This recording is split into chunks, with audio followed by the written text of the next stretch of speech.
Good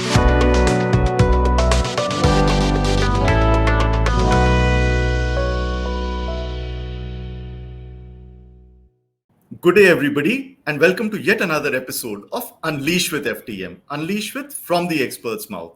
And today we have a discussion which revolves around expertise in not just one, not just two, but actually three different areas. And we are very, very proud to welcome Samina Bano. Samina, welcome to the show. Thank you so much. So, Samina is the CEO and founder of RightWalk Foundation. And even more importantly, at least from my perspective, being an alum of IIM Bangalore, she's probably been the youngest person to be awarded Distinguished Alumni Award of IIM Bangalore, which happened very recently, just earlier this year. So, Samina, congratulations for that. Thank you so much. Thank you. Yeah. And what we would like to understand from you as part of this conversation is essentially three things. One, of course, you are in the field of education. So we would want to understand in the field what are the challenges that you've seen on the ground which have led you to this path. Secondly, because of course you are a social entrepreneur, we'll talk about your journey as an entrepreneur. And thirdly, and most importantly, from the perspective of this episode, since you are in the public policy and advocacy sphere, a lot of people want to make changes to the way the world works, to the way the regulations work, to the way we are governed, or how we want society to be. And you've really played a pioneering part in influencing and shaping the policy, at least as far as the education ecosystem is concerned. So definitely we would want to know more about that. But yeah, that's a lot to unpack. But before that, as we always do, Samina, it would be great if we can start with a little bit of background about yourself so that the audience understands the context from which you've approached this and the beginnings of your journey. Sure. Thank you very much, Rajiv, for inviting me to this show. I'm really grateful. And yeah, I'd love to share my side of the story. So before I start, I'll tell you a little bit more about me, why I do what I do. I come from a very orthodox Muslim family, and my parents are not very educated. In fact, in my entire khandan, there's pretty much no girl completed her 8th or 10th standard before she got married. So 16, 17, 18, by this age, they got married. And that was the life probably I would have had. But something changed drastically, and those two changes completely changed my life. And those two things were my father's job in Indian Air Force, and that took him out of the village into various cities, so Air Force stations. We started living over there, and we had access to central schools, Kendriya Vidyalaya. And Right. Kendriya Vidyalaya is the only example of high quality government school, which is also affordable and maintains quality. And I'm so thankful to Kendriya Vidyalayas. And everybody was sending their children to school, so there was peer pressure that everyone is sending. So everyone is sending their daughters to school. So my dad also had this pressure. Okay, I have to send. So that was one. And secondly, when I was very young, I was just 1 year old, I got polio. So I'm a polio survivor. My left leg is partially paralyzed. And this again changed a lot of things, because in our society, anything happens to a girl, oh my God, what will happen? And start saving a lot of money, because you have to pay huge money in dowry and stuff like that. And I was a very, very determined person from childhood. I overheard those kind of things. I'm like, no, that's not going to happen.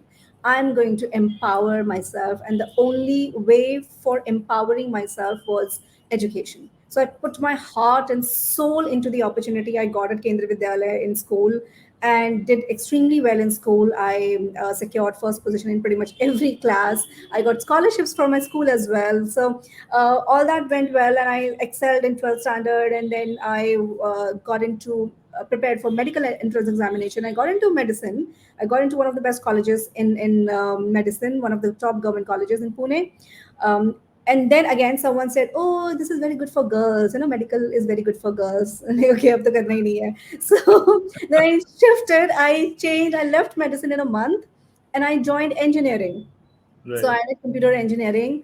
I've always been a very rebel kind of a child. I have to like challenge the norm, challenge the stereotype. I call myself eagle-hearted. Like you have to soar, you have to compete, you have to be on the top. I mean, that's the kind of personality I had, the Type A personality. And like then I don't have to do medicine. I changed my stream to engineering. I wanted to challenge boys in their own field. That was something I wanted to do. uh, Right.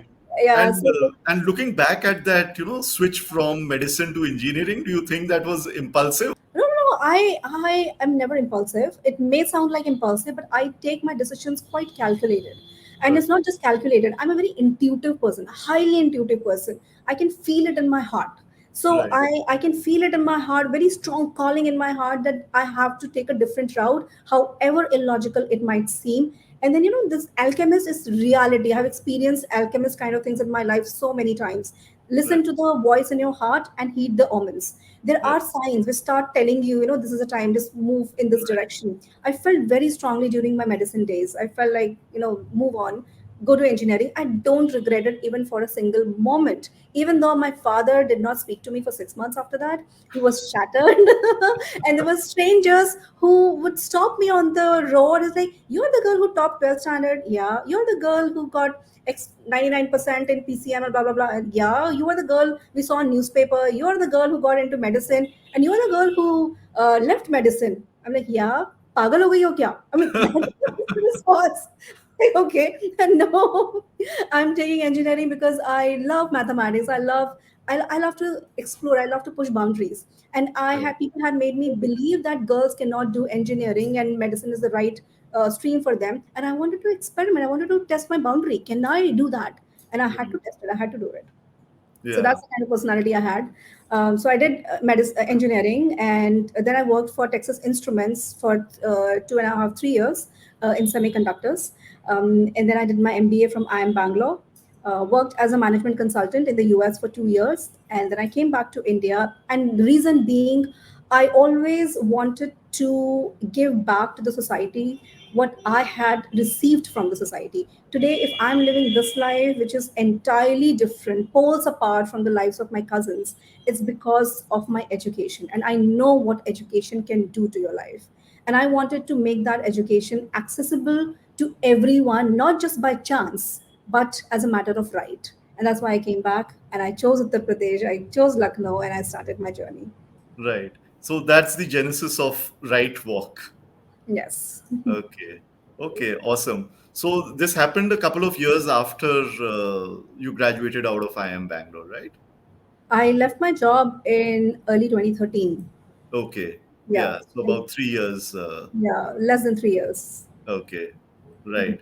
And was this something that you had always thought of doing, or again, this is something that kind of the ideas formed only after you started working post MBA? So this idea of right to education and public policy and things like that, that shaped after I came to Lucknow. I had no idea how to go about it, but I wanted to be in development sector and I wanted to do something like this that I knew since I was in grade 10, I guess. So I always knew it. And I have a proof because in 12th standard, when I had topped one of the, like, I was top five ranker in KBS ranking all over India. So some journalist had come to my place. I did not know he's a journalist. I never talked to a journalist before, and he started asking me about my life journey and plans and blah blah blah. And I spoke everything about like how I wanted to change the world, how I wanted to devote my entire life for the poor, and how I Right. wanted to adopt a lot of kids and blah blah blah. All those things I just told him, and he published it in the newspaper the following day. So I have a proof as well. Yeah. It was 6 June 2001. Okay, okay. So the date, just for context, the date on which we are recording this is 6 June 2023. So yeah, I think these are signs, as you mentioned in Alchemist. These are Yes. again signs and aspects around us converge to what we want to do. So Yes. that's great. So tell us about the Right Walk Foundation. What is it all about, and what was your initial plans, and how was the initial journey of forming and creating this foundation, and what did you set about to do? Sure. So when I came to Lucknow and UP, I chose UP for the sheer size and the challenge of UP. So to give you a context, UP's population is larger than the whole of Brazil. And Right. if you so had UP been an independent country, And it would Brazil have. is, just for context, is I think amongst the top five largest countries in the world by area. Yeah, so that's what I was coming to. If had UP been an independent country, it would have been fifth largest country in the world by population. So Right. we are not talking about a state, we are talking about a country. That's how large UP is. And if you order India's states in descending order of population, the bottom 22 states together will comprise one UP. Okay. So that's just to Wow. put UP in context. And some of the human development indices of UP are worse than Sub-Saharan Africa. So we are talking about a huge challenge. And for me, I love difficult problems. So wherever is the most difficult, you go and crack it over there. So once you are able to crack it there, you can crack it anywhere else. So I chose Uttar Pradesh, even though I don't belong to UP. My parents live in Pune. It was a very difficult journey, and I did not work with any NGO prior to that to gain some understanding of the sector and all. I just wanted to go fresh and learn everything from fresh perspective. I volunteered almost a year with government. I just gave my time and services in understanding various departments, how government functioned, how the state government functioned, how the district administration functioned. I gave almost like a year. I volunteered with NHM, the National Health Mission. I traveled across UP. So that opened up my mind. That gave me a perspective that just a private NGO, as a private NGO, if I am building, say, another big NGO, I will not be able to make an impact in more than, say, 0.1% of the children who need this help, because the size is so huge. Do I want to build another big sized NGO and then add another 0.1%? It's not going to change anything. What's the right Right. way? And when I was working and volunteering my time with the government, I realized the kind of reach that government has is unmatched by any NGO. What if both of us can come together? Because government doesn't have, they have 100 things to do. They do not have the time to go in depth in one or two particular ideas and thoughts and innovate, because they are they have 100 things to do and they're too busy with a lot of other stuff, administrative stuff. So if both of us can come together and build something together, I think that's where the real synergy and real scale and real power lie. um, and we always take government like a black box. Oh, काम ही नहीं करते हैं, or they are this way, or they are that way. No, what I learned, they are built made of people like you and me. There Right. are good people, there are not so good people. There are people who really want to bring about a change, but they're part of the system, they can't really maneuver too many things. And there are people who are resisting changes, there are those kind of people as well. You have to identify the right kind of influencers who want to bring about positive change, partner with them, and complement the strengths. So the strength they bring is their signatures have power, and the Right. strength I bring is I don't have to worry about getting transferred here and there. And I can be more open. I can do more research. I can talk about new ideas and thoughts without worrying about any consequences. So when two of us come together, we can actually bring about a change, and that's how. Right to education 121C, the 25% reservation in private schools happened. It could not have been done alone by just the bureaucracy, and it could not have been done alone by an NGO. But when we partnered, we were able to complement our strengths, and that's how we were able to conquer and make it a success. So we've already had a couple of threads from you on what it takes, what is the mindset that is required, and how do you address these challenges. But from an organizational standpoint, given that this is a not-for-profit venture, so how Mhm. do you go about scaling? Of course, you spoke about technology, which is great because you do have that sort of background. But for any other person, how do they think about the organizational growth, the scaling up, the funding that is required? What were your thoughts around it, and what is the scale of the organization from beginning until now? How large are you in terms of number of people, etc.? Sure, sure. So for us, scale does not mean how big is the organization or how much Right. money are we spending. For us, scale means what is the impact we are able to create.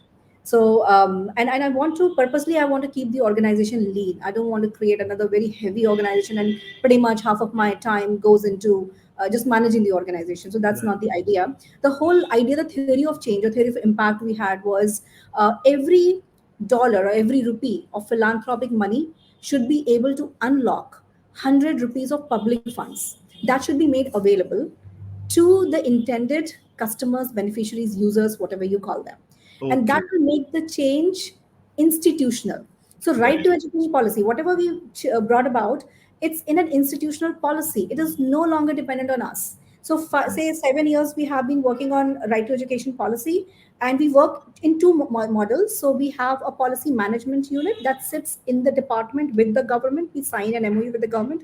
We sit with them, and we help in the entire governance process systems perspective, trying to strengthen all that stuff using technology and other things, make the whole governance system so simple and easy for the government that once we are out of it, they can handle it and manage it on their own. Right. And are Second, these, revenue generating projects with the government from your perspective? So no, that's no, how. no, we don't take any money from the government, and government doesn't receive anything from us. So it's a completely non-financial understanding, Okay. and it is funded by philanthropic money. So Okay. these days, 5 to 7 years of work is funded by philanthropic money, and we also have a ground delivery network. Ground delivery network works with the district administration. They are the ones who are the real doers, who are real implementers, and reach the people on the ground.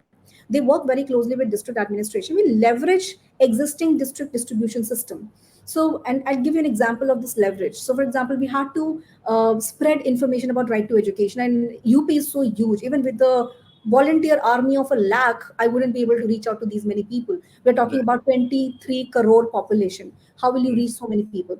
So one day I was in my car, I was having tea, and I was pondering over this problem. What do I do? There was this ad of pulse polio campaign. अगर आपके घर में 5 साल का बच्चा है तो pulse polio campaign जरूर, pulse polio जरूर पिलाएं. And so, like, this campaign is reaching every single household. How Right. about piggybacking this pulse polio campaign? And this is our target audience, 5 साल का बच्चा, 5 साल का Mm. बच्चा, और उसका छोटा भाई बहन 3 years old, Yeah. और बड़ा भाई बहन 6 7 years old, and it could be a rich household or a poor household. If there is a rich household, then they can help the domestic help, the driver, the gardener, and people like that. So this Right. is the perfect audience that I wanted. So we partnered with the health department. We partnered with Pulse Polio campaign. All we did was print tons and tons of pamphlets and a missed call helpline number, and we shared it with other DMs, district DMs as well. Like you also print it and you share it to your Pulse Polio campaign. And lakhs of pamphlets were distributed within a week, and we started receiving tons and tons of calls.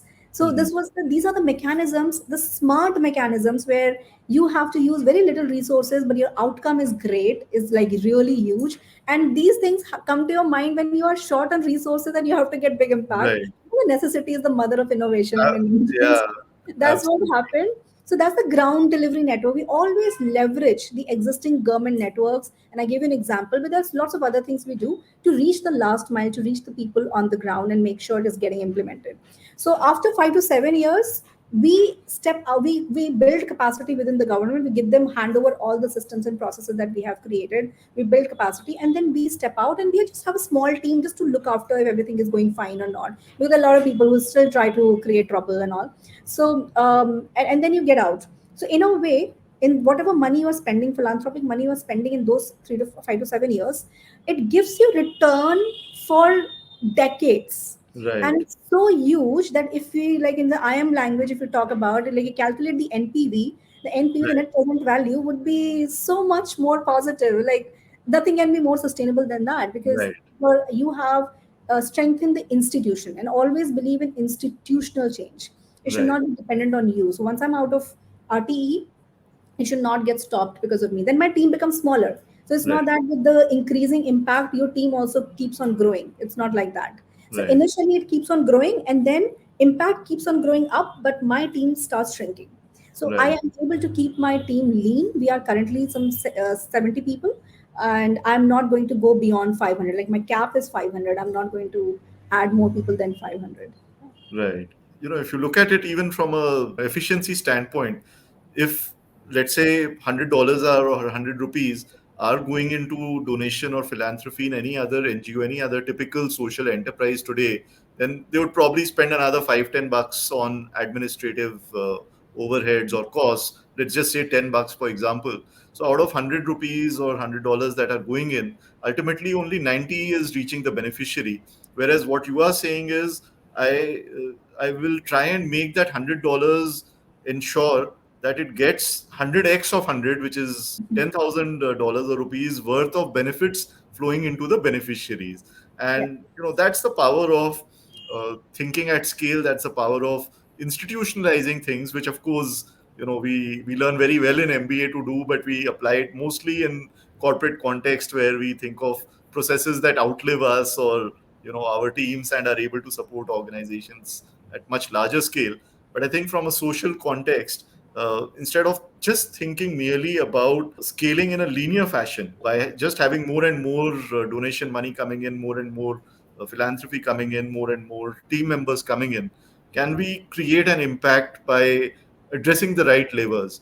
And education, or right to education in one state is just one example which has created this sort of an impact. If we have 100 social entrepreneurs listening into this, and if something clicks in their mind, then imagine what is the power of this. It is like 100x into 100x times 100. So that's like $1 million impact just by sharing ideas and experiences. And yeah, that's, I think, the power. That's why I love doing this. That's why we've set up this platform, because the experiences that one has gone through, these cannot be substituted, these can't be taught in classrooms, irrespective of the importance of education. These are life lessons which if one kind of partakes from the other, it can lead to magic, right? Yeah. Very true. I mean, so far we have been able to unlock 800 crores of public funds, which have reached beneficiaries in some form or the other. And we must have spent not more than 10 crore for that. Right. So we have received that kind of. So now we are also working on another policy, apprenticeship. So we have recently started. So our leverage in RTE is 130x actually. But because Okay. the apprenticeship is a new policy, here leverage is little less. It's around 50 60x. So it's like in the beginning you have to put in a lot of effort and a lot of capital investment, and then later on it starts delivering results. So our goal for the future is 5 5 10 10. That's what we call it. 5 5 10 10. Five public policies of high importance, high potential across 5 states, impacting 5 million households. And by impacting, I mean uplifting them out of ultra poverty and making them sustainable, and Right. unlocking $10 billion of public funds. So that's my Okay. 5 5 10 goal. Yeah. Okay, awesome. Well, I'm sure, with your kind of thought process and determination, and of course, your tech background as computer science engineer and MBA from, the Premier Institute, all of these come together and create just the right four elements to get to the four elements of your vision. So, all the best for that. Thank you so much. Thank you. Yeah. And, lastly, as we always do, there are a lot of people who want to see change, maybe in Mhm. five areas as you spoke about, or one area that they are passionate about. But then day to day life takes over. The reality of fending for yourself, your family, your home loan, your car loan, or the works, uh, they take precedence, and you're always kind of tethered to a job or your monthly paycheck or whatever. A lot of well-meaning people are not able to contribute for whatever reasons. Let's not judge anybody's reasons, but let's just say that those reasons do exist, for good or for bad. So what is your advice to them? How is it that they can at least start that cycle of contributing towards their cause, and what are practical things that they can do in their own little ways or big ways? Sure. No, I think these challenges are real, and I would not undermine anyone's challenges because sometimes these are very, very real roadblocks and things have to be taken care of. I think this is the biggest inertia. So before Right. you start, the biggest inertia, oh, what will happen, or what will happen to this, or what will happen to that.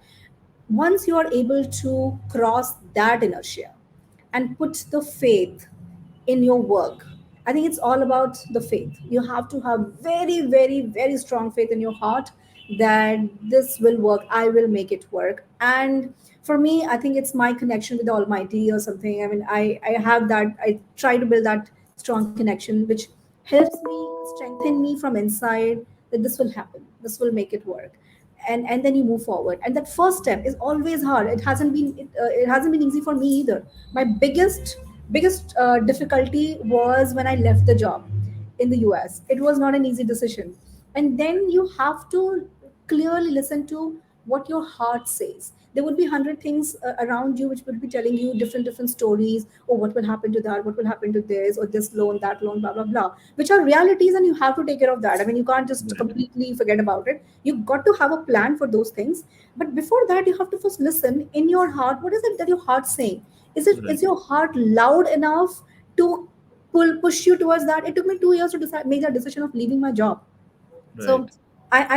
thought of it like several times, but I was able to take that final step only after 2 years, because Right. that was a time when I felt that voice in my heart really loud, and there were a lot of other things which were like omens which were guiding me towards that. So I'll give you an example. I was coming back from US, and to Pune. My parents were in Pune, and the flight was via Hyderabad. And Hyderabad to Pune flight got delayed by 4 5 hours. So I had nothing else to do. I was just sitting in Hyderabad, and right across there was a crossword. And I walked into the crossword and I picked up a book, and the book was I Have a Dream by Rashmi Bansal. Right. And I was contemplating at this time whether I should leave my job and start something in the sector. And guess what this book was all about? This book had tons of stories about people who had been professionals, who left their jobs and started non-profits and built wonderful organizations and changed the world. Right. So, what could have been a bigger sign than this? After Right. reading that book in 5 hours, I read many chapters, and I'm like, this, yes, this is exactly what I want to do. I had Right. no doubt in my mind that after this, I'm going to my office and I'm going to put down my papers and I'm just embarking on this journey. So I felt so confident. Even after that, you keep on changing. Your mind sometimes yes, sometimes no, sometimes you feel the fear. It's absolutely normal. Right. I use different methodology. I think I then try to connect myself to the Almighty. I try to ask God, like, tell me, what is it? We even have in our religion, we also have an istikhara ki dua. It's a prayer, which is very beautiful prayer, which says that God, please show me the right path. If this path is right for me, please make me inclined towards this path. And if this path is wrong for me, take it away from me and Right. make me satisfied with it. So it's a very, very beautiful prayer. And I did it for several days.